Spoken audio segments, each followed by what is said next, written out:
నమస్కారం అండి. నా పేరు డాక్టర్ సువర్చల, జీవా ఫర్టిలిటీ సెంటర్స్ లో సైంటిఫిక్ డైరెక్టర్ ని. ఎక్కువ బ్లీడింగ్ పీరియడ్స్ అప్పుడు ఎందుకు అవుతుందని చాలా మంది అడుగుతుంటారు. సో టూకీగా చెప్పాలంటే ఒక లిస్ట్ తయారు చేశాను. ఈ లిస్ట్ లో మీకు ఏదైనా కారణం వల్ల మీ హెవీ పీరియడ్స్ అనిపిస్తుంటే ఖచ్చితంగా ఒక గైనకాలజిస్ట్ ని, ఆబ్స్టెటిషియన్ ని లేదా జీవా ఫర్టిలిటీ సెంటర్స్ లో అపాయింట్మెంట్ తీసుకొని రండి.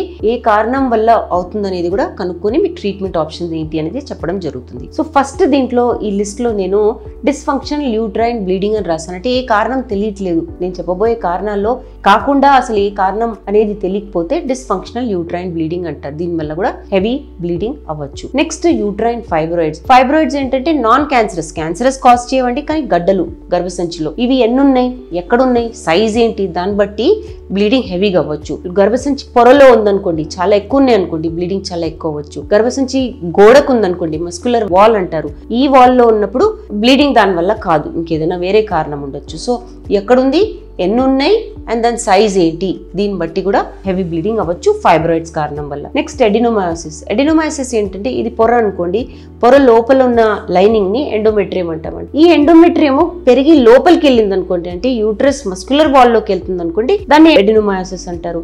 ఈ కండిషన్ లో గర్భసంచి చాలా లేతగా సెన్సిటివ్ గా అవుతుంది. పీరియడ్స్ అప్పుడు హెవీ బ్లీడింగ్ అవ్వడం అనేది ఎడినోమయోసిస్ వల్ల కూడా కావచ్చు. నెక్స్ట్ పాలిప్స్ కూడా కురుపులు లాంటివి అనుకోండి, కురుపులు గర్భసంచి పొరలో ఉన్నాయనుకోండి, దీనివల్ల కూడా ఇర్రెగ్యులర్ పీరియడ్స్ అవ్వచ్చు. PCOS, polycystic ovarian syndrome.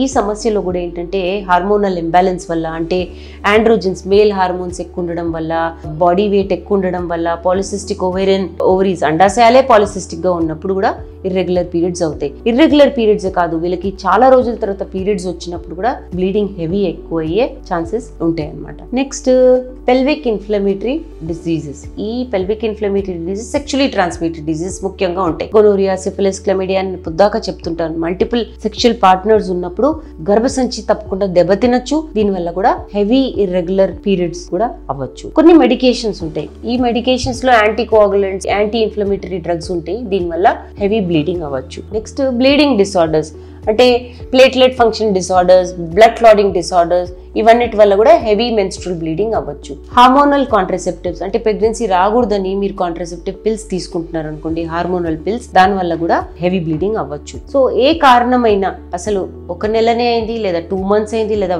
నెలల కొద్ది, సంవత్సరాల కొద్ది మీకు హెవీ బ్లీడింగ్ అవుతుంటే ఖచ్చితంగా గైనకాలజిస్ట్ ని కలవాలండి. వాళ్ళు స్కాన్స్ చేస్తారు, బ్లడ్ టెస్ట్ చేస్తారు, అసలు ఎందుకు అవుతుంది అనేది కనుక్కుంటారు. ప్రెగ్నెన్సీ కోసం ప్లాన్ చేస్తున్నప్పుడు ఫైబ్రాయిడ్స్ చిన్న సైజ్ లో ఉన్నప్పుడు, తక్కువ ఉన్నప్పుడే తీసేస్తే ప్రెగ్నెన్సీ వచ్చే అవకాశాలు ఉంటాయి. క్యాన్సర్ ఉందనుకోండి, ఈ బ్లీడింగ్ స్టార్ట్ అయిన వెంటనే మనము క్యాన్సర్ ఉందని తేలింది అనుకోండి, ట్రీట్మెంట్ కూడా చక్కగా పనిచేస్తుంది. సో ఈ హెవీ బ్లీడింగ్ ని మీరు ఇగ్నోర్ చేయకండి, నెగ్లెక్ట్ చేయకండి. ఖచ్చితంగా గైనకాలజిస్ట్ ని కలవండి.